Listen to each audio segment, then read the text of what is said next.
Hey everybody, it's the Mad Master here. I'm just doing another phone video, but I'm going to be trying to do more for BitChute as well pretty soon. I've been kind of lax on getting on those other platforms. Of course, I have a couple on there right now, including one about a celebrity that died from the virus early on in the crisis that got a lot of coverage, and I thought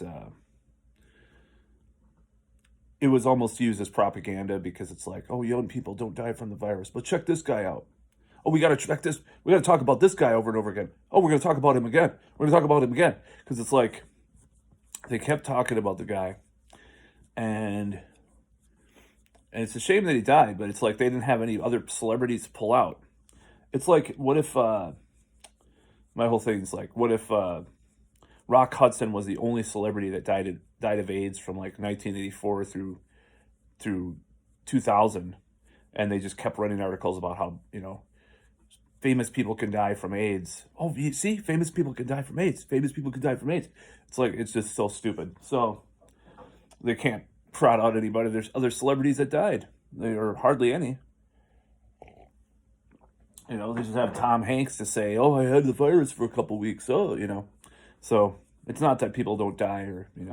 Sure, there's other celebrities. I mean, there are other celebrities that died, but they had to trot out this guy because he was young. So anyways, this one's about our esteemed Italian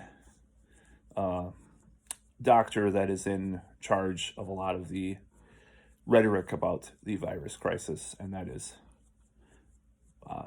Fraudci. Fraudci. Fraudci. I just love using those terms. There's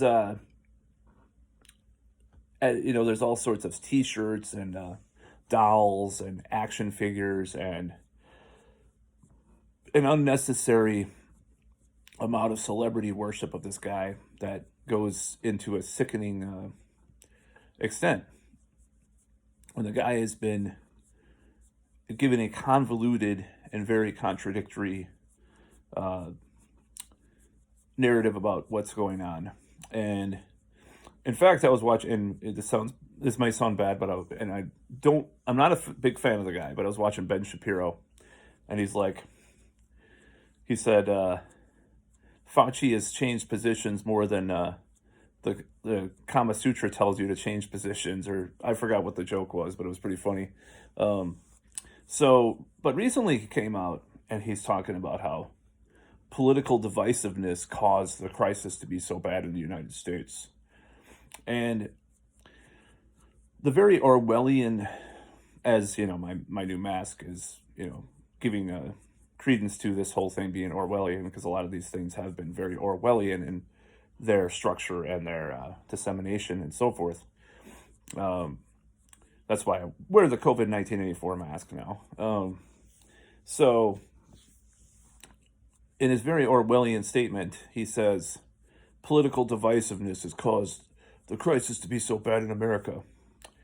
The irony about saying that political divisiveness has caused the crisis to be so bad is that you're actually being divisive by saying that. But no, we can't talk about how that's divisive to say in the first place. You're dividing people further by saying that. And it's essentially blaming the victim in a certain way. It's like, oh, these people are just too, it's just like, it's kind of a more, more civilized version of saying, I hope you die on a ventilator from early on that was happening. And it makes me sick. I think the guy needs to be fired. I think Trump was a coward in not firing Fauci. I think Fauci is not doing the right thing. I actually, at the end of the day, Osterholm was a little bit less of an asshole than Fauci, because at least he sticks to medical stuff. He doesn't try to I mean, as far as what I've read so far, correct me if I'm wrong, but Osterholm actually is less political than Fauci about this so far.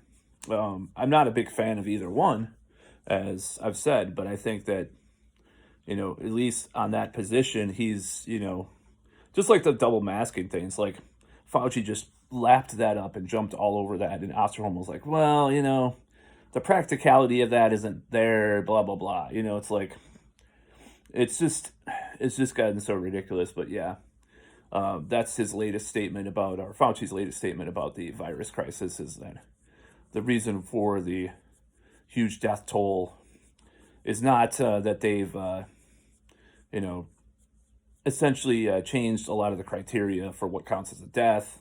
It's not that the confusing mandates and hypocrisy has caused people to, ignore mandates or guidelines. It's just that, oh, a bunch of Trump supporters didn't want to wear masks, so that made their crisis worse. Overly simplistic, sophomoric fucking thinking. That's all I got to say.